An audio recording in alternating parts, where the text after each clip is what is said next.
All right, good morning. This is Mrs. Carreri, and if you're watching this video, you may have missed our first lecture day, which was synchronous. So here is what we covered that first day. First, we had a discussion about what physics is. What is the study of physics? That's a difficult question to answer, actually. Okay, a lot of you probably have some ideas about what physics is. When I first started teaching this class, my idea of what physics the study of physics was all about motion. And that is true, but there's so much more that is involved in physics. So it's the study of matter. So an object is made up of matter, but matter can also be a particle that you can't see. It could be a planet. And so it's a study of matter and its motion through space and time. So we're going to talk about a lot of physics principles that deal with what we see on a daily basis, but it's much broader than that. It can be about something as small as a subatomic particle or something as vast as how the universe and the planets and the stars and a spaceship also travel through time, okay? And so a lot of this study of physics has to do with energy and forces, and we're gonna actually learn quite a bit about energy and forces related to that, but it's also, physicists try to understand how the universe behaves and develop fundamental laws that we can use to describe those behaviors, okay? Physics is around us in everything that we do in all of our lives. You probably don't even realize that that it's there. When you walk, for example, if there was not friction involved, you would sit there and spin your wheels and never actually move. And so everything you do on a daily basis involves physics. The way our bodies actually function is related to physics. Chemistry and the thing that and why molecules are attracted or want to actually react with one another involves physics. Physics is at work in everything that you do. Whether when you're talking on your cell phone, there's physics involved. So once I started teaching this class, every single day that I started automatically thinking differently about everything that I did around my house, or whether it was a sporting event. I thought about how those things that I was witnessing or doing at home, whether it was a project at home, principles that are applicable to the event that I'm at or the action that I'm doing. It's ruined me in a good way. And I hope that by the end of this year, my gut is I've had many students tell me I can never play soccer again without thinking about physics, momentum, collisions. And that makes me happy because that's the thing. I want you to be able to see the world around you in a little bit different thought, because it's amazing how all of the subjects that you have been taught fit together, and it's just awesome. So all right, so the things that we can break physics down into several different branches. We're primarily going to talk about mechanics this year, motion and how it's what causes motion and the interaction between objects. But it also involves thermodynamics, which we're not going to do in this course. Physics 1 does not talk about that. We are going to talk about waves and vibration, and we're going to learn about that. And we're going to learn about electrical charges and circuits. Okay, so notice how little I've actually highlighted. There's so much more related to physics that we're not going to cover, and depending on what your field of study is as you move forward in your education, hopefully you'll have the opportunity to learn about electromagnetism or quantum mechanics. That's a course that I did not have the opportunity to take, and if I ever did have the opportunity, I would love to take quantum mechanics. Okay, so there's a video that talks about that. I'm not going to play that right now. But here's the thing, physics is applied math. You've been learning math skills your entire education career, from starting to learn how to add and subtract all the way up to now you're probably in pre-cal or calculus. Those those math skills that you have developed were tools that you've been putting in your toolbox, okay? And now for the first time, or maybe not the first time, because chemistry actually involves applied math, you're going to use those tools to learn and apply physics. So physics is applied math. We're going to actually use the math that you have learned to solve real problems or real applications to how an object moves. All right, so let's dig in. We're going to do a quick review, and I mean quick. So here's what I want. The biggest thing that I want you to think about here is that we are going to deal with three basic quantities: length, mass, and time. And for those quantities, we're going to deal with a certain type of unit. Okay, we're going to be in the SI units. I want everything converted to SI units. So for length, the SI unit, base unit for length is a meter, not inches, not feet, a meter. So if you're given a problem in feet, you need to convert it to a meter. Mass. And by the way, that for English is foot. And we are not going to use that. We're going to convert to meter. Mass is, we're going to be in kilograms. That should be a smaller lowercase k, by the way. Kilograms is our unit for mass, and our unit for times is seconds. And I'll just point out this English unit for mass is a slug. And most of you probably are going, what the heck, Mrs. Crary? I've never heard of a slug. And I bet you would have filled that blank with a pound. Pound is not a measure of mass. Pound is a measure of force. And we'll learn a little bit about that as we learn the difference between mass and weight. There is a difference. And so I'm sure you're excited to learn that. So a slug is a unit for mass in the English system. So once again, we are going to be in meters, kilograms, and seconds throughout this year. If you follow that instruction, you'll have a better chance of getting your problems right. If you don't, you probably will not get the problem right, okay? All the other quantities, by the way, that we're going to learn, like a Newton, which is a measure of force, or a joule, or a watt, are just a combination of those three things, okay? So that's kind of crazy, but anyway, it is true.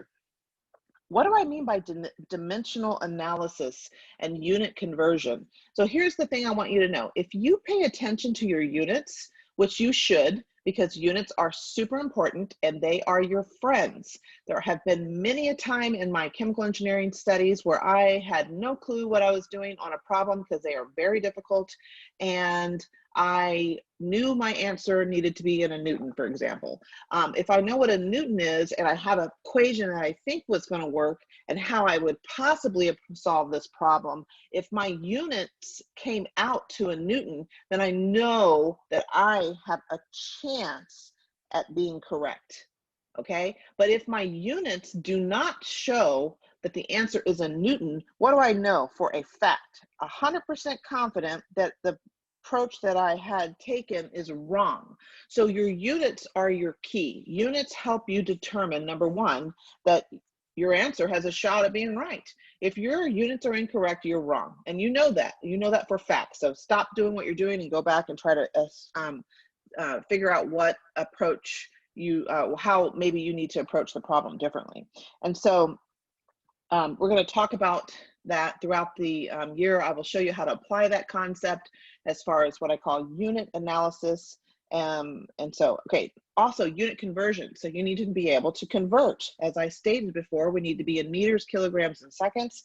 So let's, you probably have seen this type of table before, and it has some prefixes that you're used to: millimeter, centimeter, let's see, what else are we like, kilometer, or millisecond, or kilosecond, which is probably not something you've heard of very often, but it's there. So let's do some unit conversions, because you're going to have to convert in this class.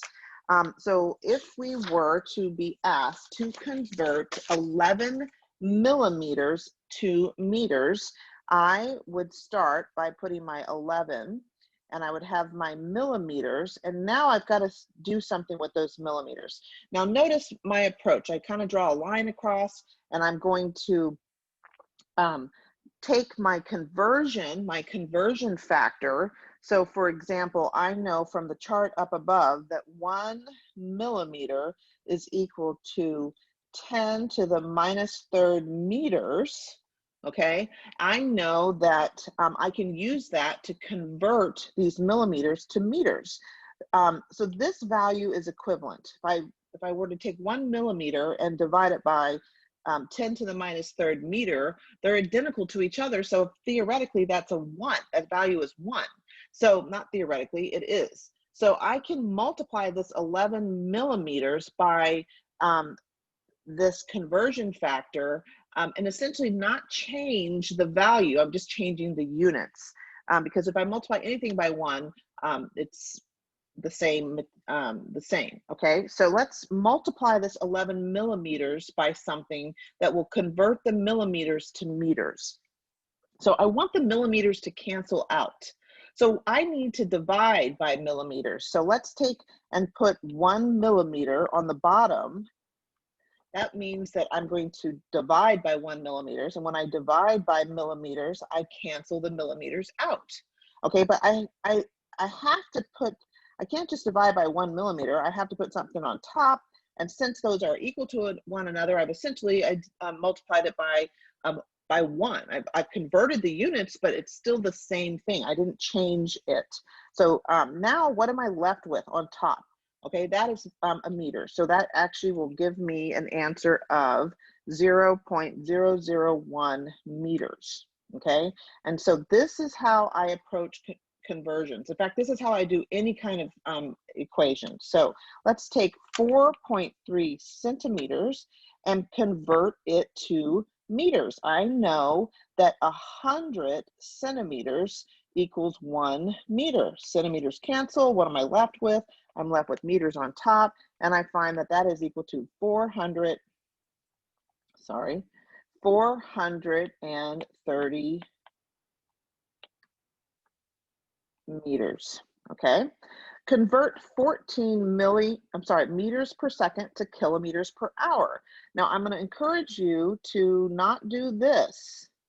And then, okay, so I want to keep my units that are in the numerator distinctly in the numerator, and the units that are on the denominator very obviously on the denominator. So I'm not going to write it that way. I'm going to write it at 14 meters, draw my line. The seconds are on the bottom. Okay, so that was in the denominator. So let's convert meters per second to kilometers per hour. So let's start with the time. I need to get rid of seconds. So I happen to know that 3,600 seconds is equal to 1 hour. Okay, so my seconds canceled. I'm left with hour on the bottom. So I'm getting closer to the desired unit in the answer.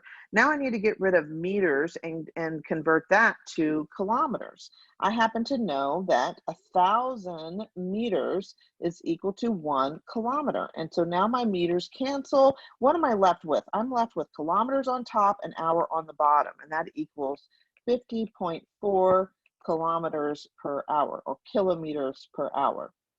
All right, now here's one that's interesting. Let's take 12 millimeters squared and let's convert that to meters squared. Okay, so now I know that 10 to the minus, this is from the chart above, 10 to the minus 3 meters is equal to 1 millimeter. Okay, I've canceled off one of those millimeters, but it's squared. I need to have another one. Now I could rewrite this and put 10 to the minus 3 meters, 1 millimeter on the bottom, and now I have meters squared on the bottom. But why don't we maybe get a little bit more efficient? And so 10 to the minus 3 meters, 1 meters. Well, why don't we square the bottom and square the top? Okay, so now when I plug in my calculator, I know that I take 10 to the minus 3 and then square it. And then I now know that these cancel, this millimeter becomes squared, and what am I left with? Meters squared. Just don't forget to take that 10 to the minus 3 and square it, and then multiply times 12. And then the answer becomes 1.2 times 10 to the minus 5th meters squared. All right, so we've got to get really good at this. Kilometers per hour squared. So what do I know? I know that 1 hour is equal to 3,600 seconds, And so once again, I've taken care of one of those hours, but it's squared. Now I could rewrite that conversion again, but I would prefer to make my life easier. I'm just going to square both of them. Make sure you square both, the top and the bottom. And now my hours squared cancel and my seconds squared are left on the bottom. I now need to convert kilometers, and I know that 1 kilometer is equal to 1,000 meters. My kilometers cancel, my hours squared cancel. The only things I'm left with is meters on the top, seconds squared on the bottom. But again, I need to take 120 and divide by 3,600 squared. Okay, and so, and then multiply times 1,000.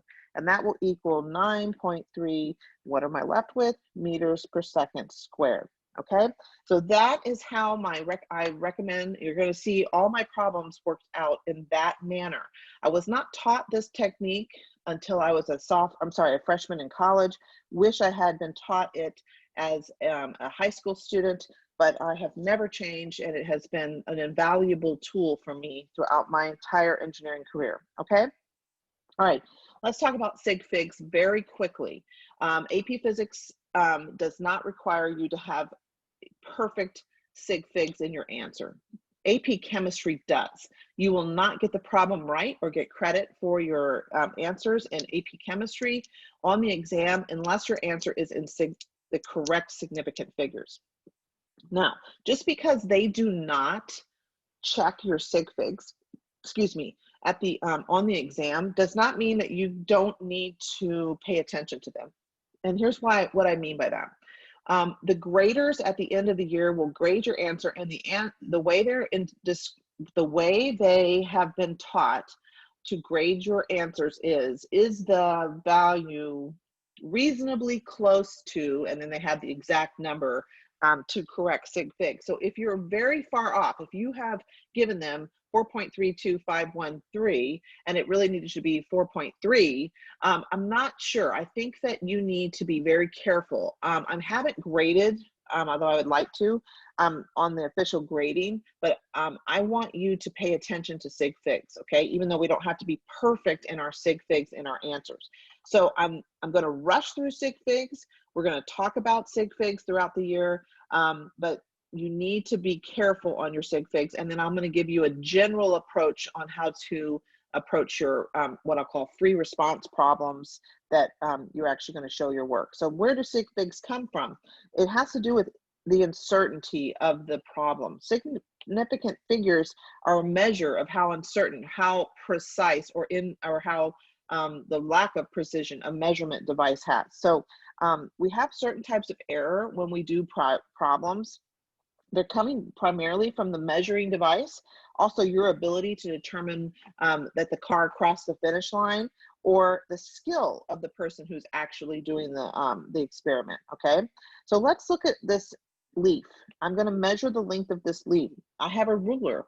It has tick marks 1, 2, 3, and those are measurements of centimeters. And when you look at this leaf, you measure it and you say that it's between 3 and 4, and I can estimate it's approximately 3.5 centimeters. You've estimated that 0.5. That is the digit that you estimated. You're not going to tell me that it's 3.55 based on that ruler. That would be kind of silly. I would totally answer that question as 3.5, and I know that you would too, but you estimated that 0.5. So that digit is estimated. And so because of that, if I were to ask you how many significant figures that measurement device has, the answer is 2, okay? And so let's look at the next example. Now I have markings that are every 0.1 centimeter or every millimeter. And so actually now I can actually estimate not just the 3.5, but I can estimate between the 0.5 and the 0.6, and I'm going to say 3.52. And so I've estimated the 2, the 100th position, and now there is 3 sig figs. So you can see that your measurement device is what determines how precise or how accurate your measurement is, and that's actually displayed by significant figures. And then the same thing with this barrette. Yep, and this is 40, and this right here is for, whoops,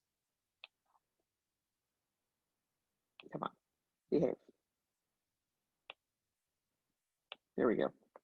41. And so each one of those is, so this is 40.1, 40.2, 40.3, this is 40.5. And so if you look at the meniscus at the very bottom, which is how you read the volume in a barrette or a graduated cylinder, it's between 40.0 and 40.1. It's in between these. And so I can estimate, so it's about halfway between that. So what would you say the volume was? So maybe about 40.05, which is in between, smack dab in between those two data points. And so sure enough, this is estimated that 5 in the 100th position. And now this has 4 significant figures.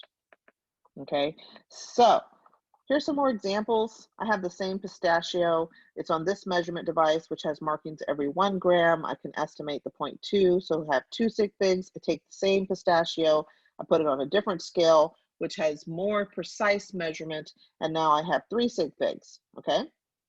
All right, let's keep going. We have some rules for significant figures when I count how many significant figures a number actually has. So when I have that, I have all non-zero digits are significant. So non-zero digits are like a number 2 or a 5. Zeros are the most complicated when we deal with significant figures. I know that I'm pretty confident that you can count up the non-zero digits within a number, but now we got to figure out what to do when there's a 0. Zeros that are in between significant figures are significant. So they're between significant figures. So an example of that would be 402. Well, that 0 is in between 2 digits that I must count when I'm counting up the number of sig figs. So it's smushed between them, so I need to count it. So that has 3 sig figs. Okay, zeros to the left, leading zeros, they are never counted in any ever. So here's an example to that, 0.002. I have to count the 2, so there's 1 sig fig, but what about the zeros to the left? Those are leading zeros, I don't count it. This is 1 sig fig. Okay, zeros at the end of the number. Now this is, in my opinion, the hardest part, are only significant if they are to the right of the decimal point. And so what do I mean by that? So here's 2 examples. There's 100, or what about 100.0? Okay, so we're going to count the 1. We were just told that if it's to the right of a decimal, I must count it. So that right there is 2, but what about the zeros in between? Well, I just learned from rule number 2 that if they're in between 2 digits that I must count, they have to be significant. So 1, 2, 3, 4. This has 4 sig figs, and this one right here, which you think might be the same exact number as the 100.0, only has 1 sig fig, because those digits to the right of the 1 are not after a decimal, nor are they in between 2 digits that I must count.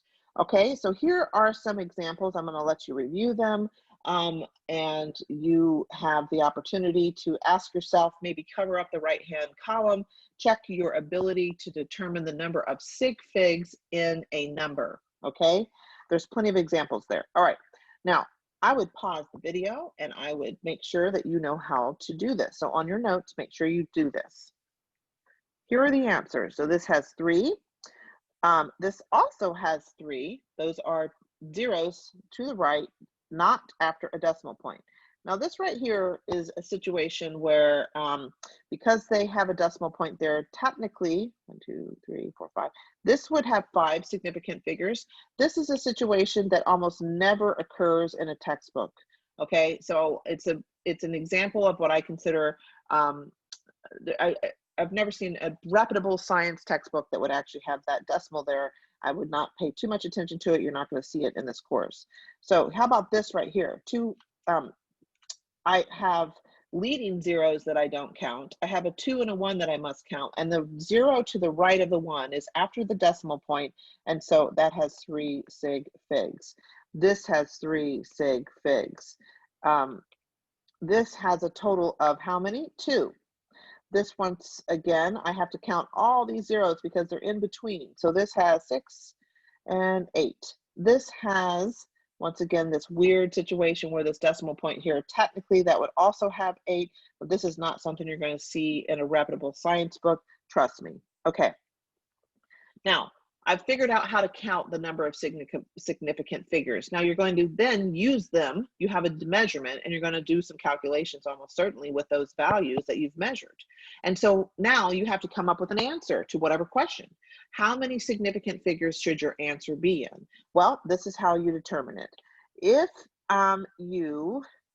when you're doing problems, your answer must have the least number of significant figures from the given values that you were given in the problem. Okay, so let's look at an example.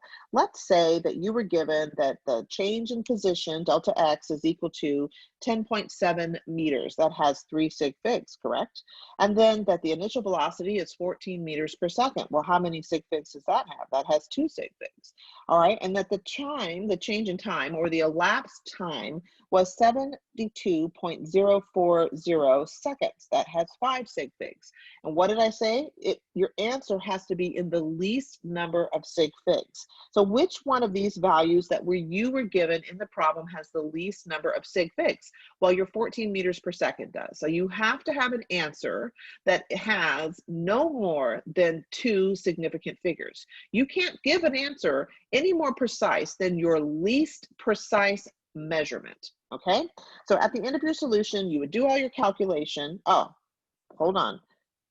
As you might have several steps in your problem where you have to calculate this and then calculate. Don't round. You will keep many digits, maybe 5 digits at least. Do not round your numbers, okay? Do not round until at the very end, and then you'll have an answer with maybe 4 or 5 digits after the decimal point, and then you're going to round such that you have how many sig figs? 2. So your answer will be in 2 sig figs. I hope that makes sense. We'll have some practice problems as we go along, and that is all I'm going to do on sig figs, because we, again, you're not going to get penalized by not having the exact number of sig figs, as long as your answer is reasonable, and that is the key, a reasonable answer. All right, so let's continue on. Coordinate systems. Many aspects of physics deal with location and space. So we're going to have to locate the object, and then we're going to have to describe its motion relative to something, right? Well, in order to do that, we must have a coordinate system, okay? So the coordinate system can be used to specify locations in space. Must have the following thing. We have to have a fixed reference point called an origin, a set of axes or directions with a scale and labels, and then an instruction on how to label it, okay? So I'm going to focus on 2 main types of coordinate systems that we're going to have. Excuse me. Cartesian coordinates or polar coordinates, okay? One second. Okay. Cartesian coordinates are something that you've used quite a bit. You probably have not used polar coordinates just yet, unless you're in calculus. So Cartesian coordinates are your x, y axis. Now that's in 2 dimensions. You could have 3 dimensions or even more, but if you're going on to engineering, you will definitely be in 3 dimensions, and your z axis would be coming straight out of the paper, okay, or out of the iPad. So I have a positive y direction, positive x direction, and then let's look down at the polar coordinates. I have some angle. I have some angle that I'm given and some distance away from the origin. So those are the 2, that's how you would describe the location on a polar coordinate plane. You would give an r value and a theta. And on this Cartesian coordinate, you would give a x value and a y value that would describe the location of that point in space. If you had a 3-dimensional, you would have x, y, and z. Okay, the other thing that we have is some type of direction. So we can also use relative directions, up and down, or east and north, or so forth. So you're familiar with those, and so we will have we will be using coordinate systems in our physics course this year. Okay, I'm not going to go through in detail how to use Pythagorean theorem and SOHCAHTOA. I'm praying that we are all up to speed on that. So here's something that I just want to show you. You have that in your notes. If you're a little bit shaky on that, or you feel like you need to brush up on that, please take this page and review it and kind of fresh up your skill related to trig. This is the only geometry that I think we're going to use in this course. I'm trying to think. Yeah, we're not using equations for circle or anything like that, but here, so what am I referring to? I'm referring to the rules related to what kind of triangle? A right triangle. So if I have a right triangle, then I know some things about that triangle. If I'm given, here's the thing, if I have a hypotenuse, I have two sides related to that triangle, okay? And I also have one of the angles that are located within the triangle. If I'm given two items, two pieces of information about that triangle, I can find everything else. I can find all the angles and I can find all the side lengths. I just have to have two pieces of information related to that triangle, okay? And what do I do? I use this acronym that I'm sure most of you are familiar with, SOHCAHTOA. What does SOHCAHTOA mean? Sine of the angle is equal to the opposite side of that angle divided by the hypotenuse of that triangle, and so forth and so forth. Cosine is adjacent over hypotenuse, tangent is adjacent, opposite over adjacent. And then if I know, then with SOHCAHTOA combined with the Pythagorean theorem, which tells me that if I have a triangle that has sides labeled A, B, and C, C being the hypotenuse, I know that the hypotenuse squared is equal to each side squared added together, or the sum of the two sides squared, okay? All right, so that was just a quick trig review. And this is the end of what we will do on our first lecture day. And we will start in the actual material, chapter 2 or topic 2 in your book, displacement. We will start physics tomorrow. Thank you.